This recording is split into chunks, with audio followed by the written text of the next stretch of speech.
In this video, I'm going to talk about the attribute methods of entity classes. These are the methods that are used primarily by models when they interact with each other.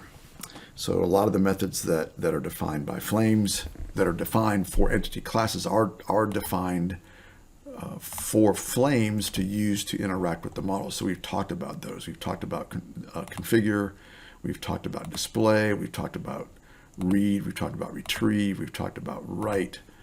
In other videos, we've talked about the create method, we've talked about class initialize. So those are methods that Flames uses to interact and manage a model. Now we're changing gears. Now we're going to talk about methods that are used by models to interact with each other. And I talked about this at some length in the extended argument passing mechanisms topic. And if you have to make sure that you have listened to that video on extended argument passing mechanisms before we talk about this the attribute methods. But I'll just mention briefly what I mentioned there. It's very important that when you are interacting with other models, so say a sensor model interacting with a data processor or a cognition model interacting with a sensor, that you use the methods that are defined by Flames, the member functions that are defined by Flames, to do that interaction. It's tempting to just go in and say, I have a model that I've written, model A, and I need to get some data out of it, so I'm going to define a get method of some sort, and then in model B, when I need to go get it, I'm just going to call that and get the data back out. You can do that. Flames won't stop you. It's a standard C++ supported thing. If you do that, though, you have now defined a very tight coupling between those two models, and only those two models will ever be able to be used together.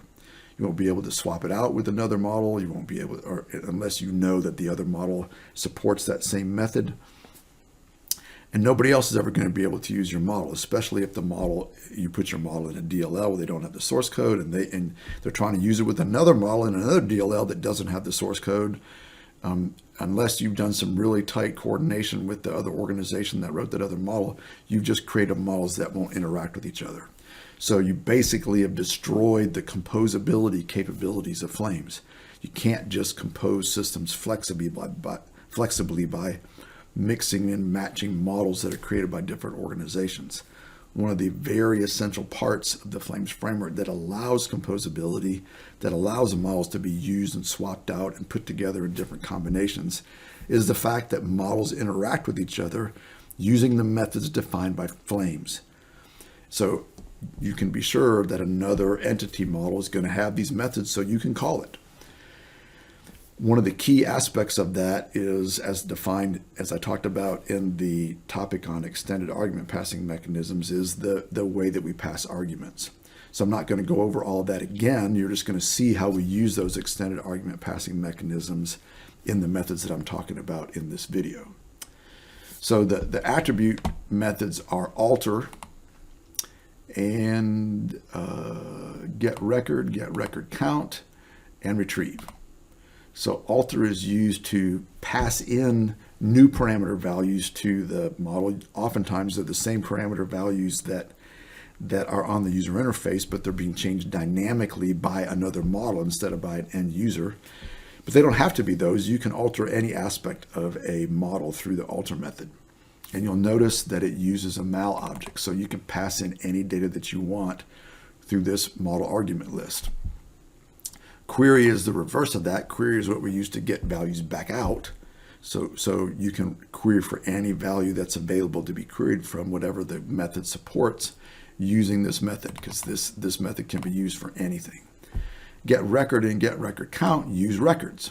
And as we talked about in the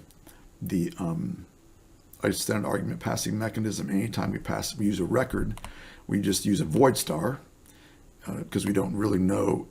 We can pass in the address of any type of data structure that we want. And we always have to pass in a record ID, which is a unique ID that identifies the record.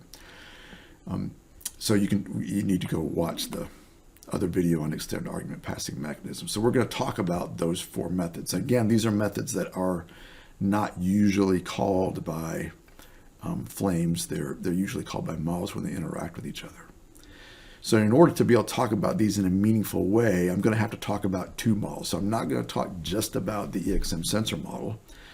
I'm going to have to talk about another model that uses these functions to interact with the EXM sensor model. So I'm going to be talking about another example model that we use in our tutorials, the EXM cognition model.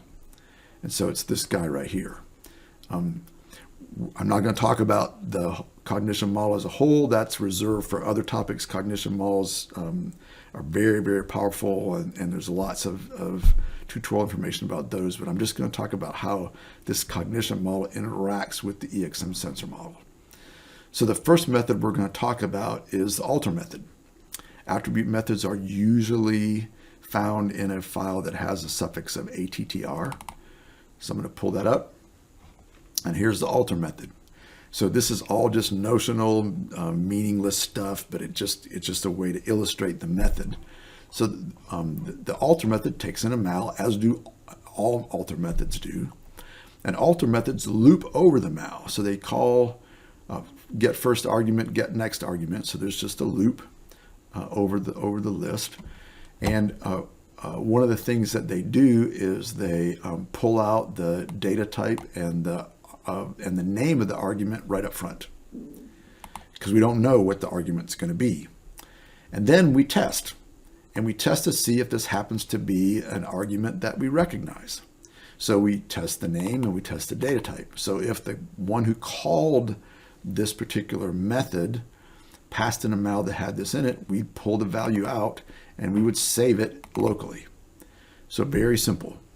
It's a little bit of extra work required to, it's more work than if you just passed in the max range as an argument here. But again, if you did that, you could only use a function to just set max range, and nobody else would be able to set your max range unless they knew about that argument, knew about that function.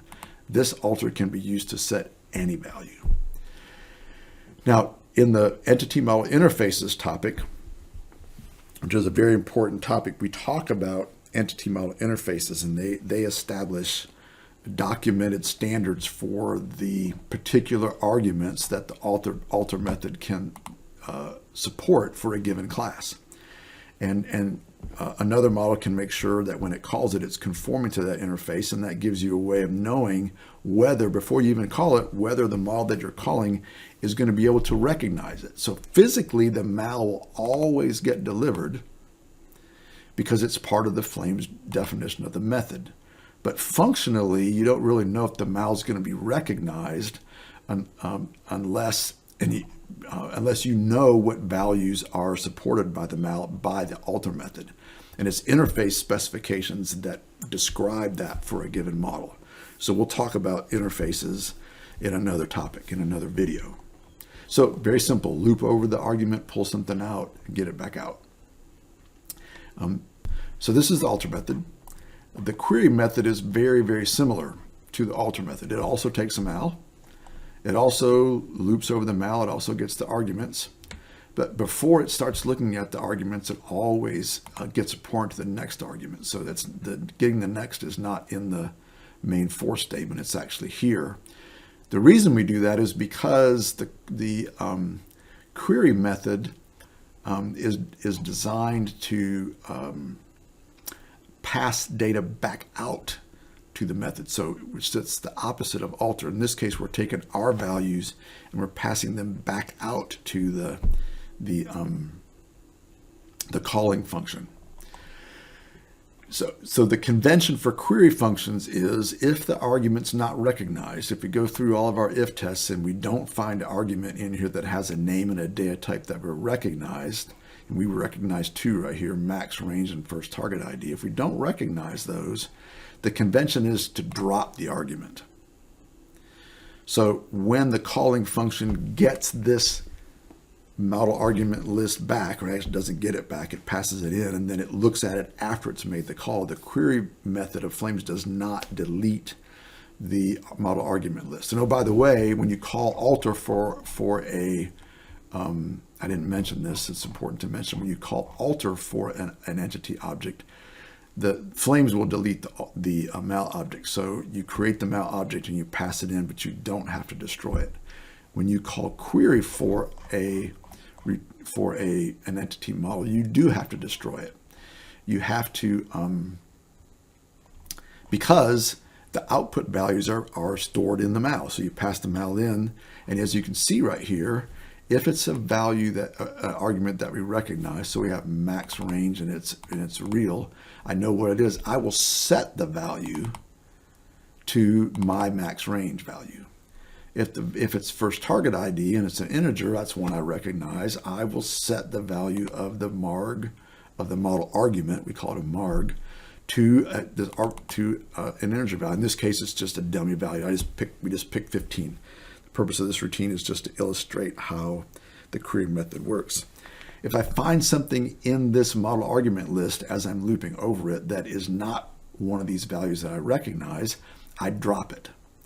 So the calling function can loop over the mal in a way similar to this after it makes the call to query, and it will try to retrieve the values back out. If the value is no longer in the mal, that's what indicates to the calling function that particular value was not supported. So don't go get the value out of it and use it because there was no value. And you just say, okay, that guy didn't have that value. But if the value's there, you know that it got set to the proper value by the model. So that's how query works. So let's go look at a place where query was used or is used. Before I do that, I'm going to go to the Flames documentation and show you a little code snippet. I'm in the, I'm in the Cognition Model Developers Manual, and I'm down in the design details section, and I'm down into equipment interfaces, and I'm in retrieving data from equipment. So this is a snippet of code where a query is called, so what we've just been talking about. So we create the mal right here, we add an integer to it, and this happens to be querying for first target ID, which is matching the query method that we just looked at for our EXM sensor. We call query, and then we will call this fGetInteger value to get the value back out. And this code will return failure if this mal no longer has this argument in it called first argument ID. So if for some reason the query method of the sensor that I'm using, that I'm calling here, doesn't support this parameter, this attribute, it would return failure. And that would be my indication that this attribute's not supported.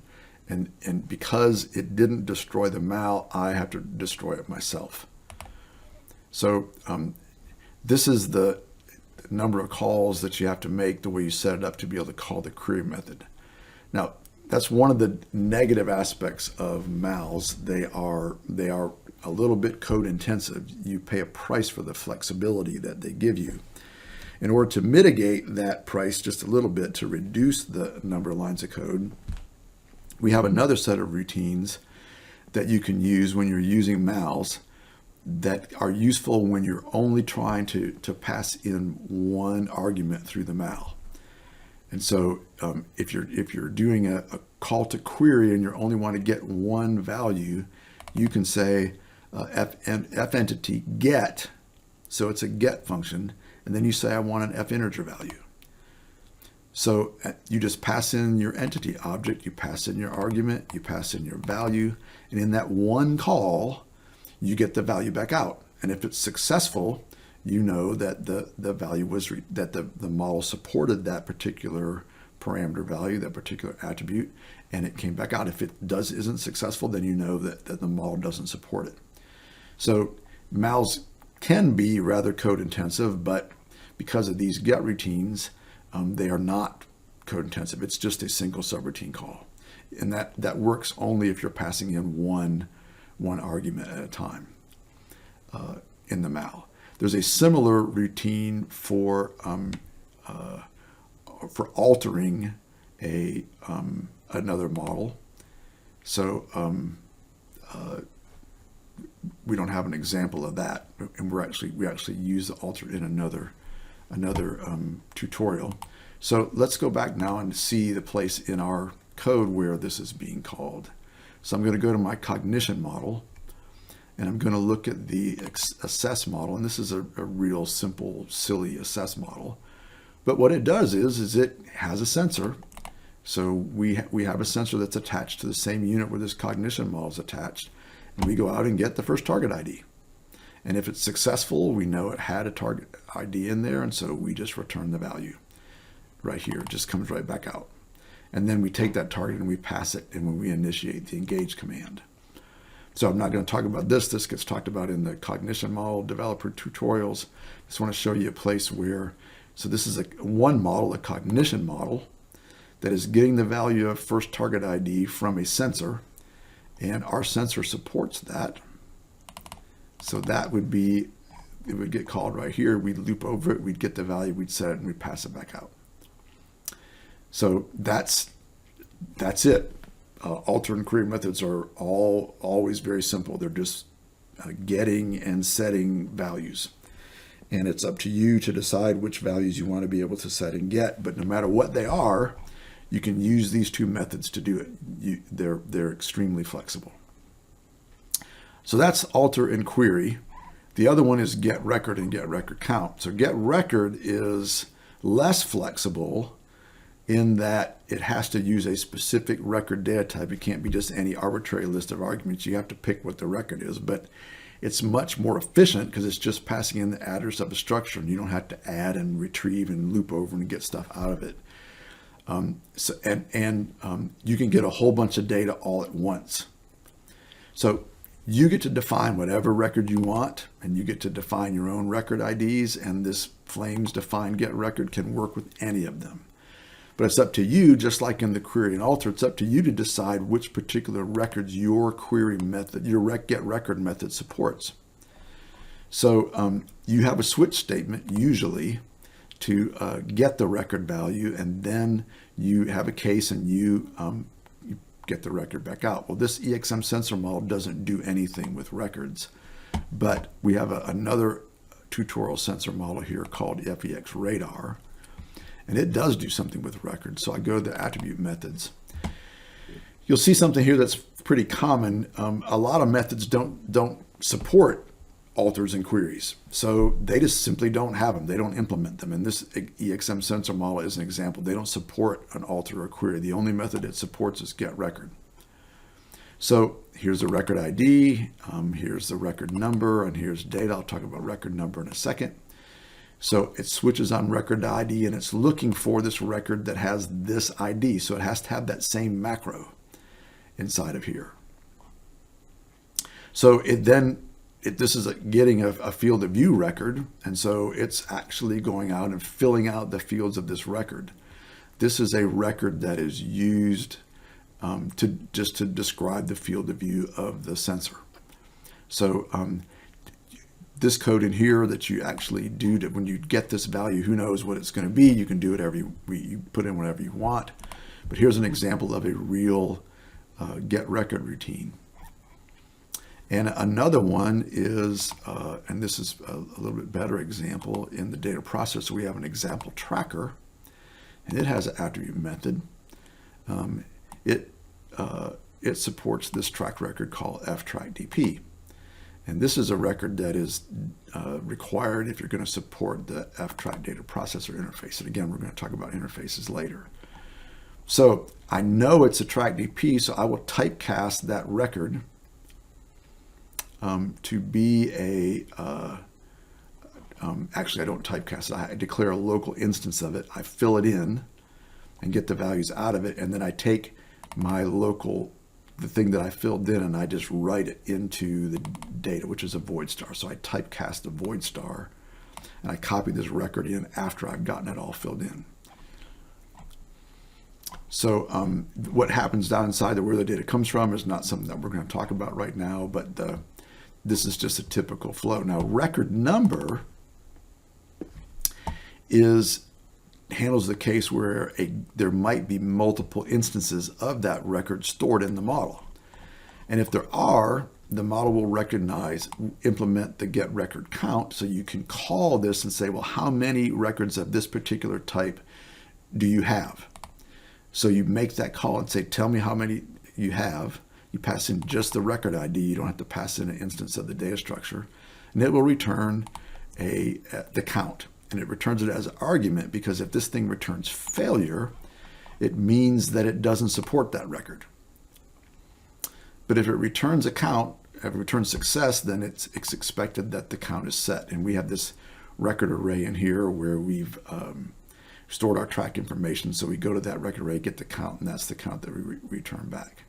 So let me show you how this is called. We're going to go to our example cognition model here. And we'll go to not this one. We're going to go to Shooter. So it's still a very simple tutorial cognition model, but it's doing things that are a little bit more realistic. So it has an assess routine. It includes the file that defines that data type, and we'll talk about that file in interfaces. That's the same file that's actually included over here in the attribute methods for the tracker. He includes that file. So they both have the data structure, that track data structure, and they both have the record ID. That's how the calling function and the called function both have that record ID. So one of the things I do here is I will go to, I get the max range of a missile, and this is another thing where it's actually calling a query, where I'm querying the missile. But then I do this get record count. So I want to see how many track records are in this data processor. And we'll talk more about this when we talk about the FEX Shooter cognition model and that tracker. This is just to illustrate how the get record routine works. So if that value is something greater than 0, and record counts for records don't start at 0, they start at 1. So that's an important thing. And so you'll that's something you need to make sure you conform to. So we take that count and we loop over, index through that, and for each pass through the loop, we call get record, pass in which record we want, we pass in address of the data structure that corresponds to that track record, we get the record back out, and we pass in the model that we're doing the record from. So this can be any entity model, and as long as the entity model actually supports that record, it can be any record that the model designers and you as the model user defines. And again, it's the interface specification that will tell you that. You can get that back out. Now I'm just going to give you a little bit of a preview. This particular tracker model,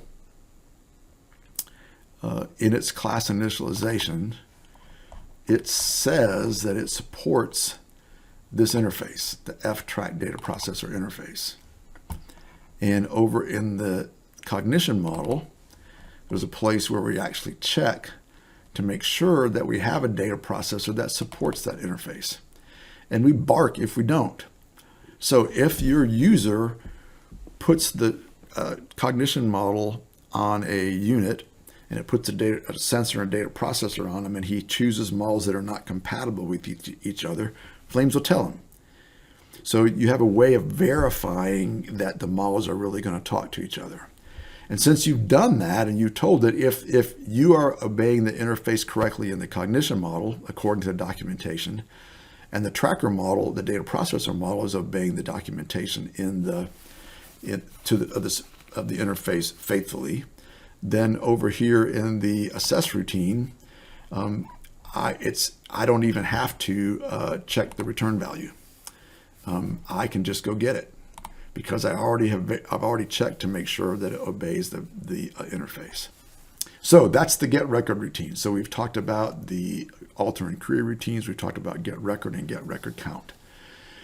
So we've just talked about them generically. We've looked at one specific example. You're going to see these methods used all over the place in Flames models because these are the standard methods that we use to allow methods to interact with each other, or models to interact with each other. And we use that universally, so models can be mixed and matched, and models developed by different organizations and different people all around the world can all be used together in the same scenario. So it's a big piece of having a composable architecture. That's all I want to say about the attribute methods of entity models.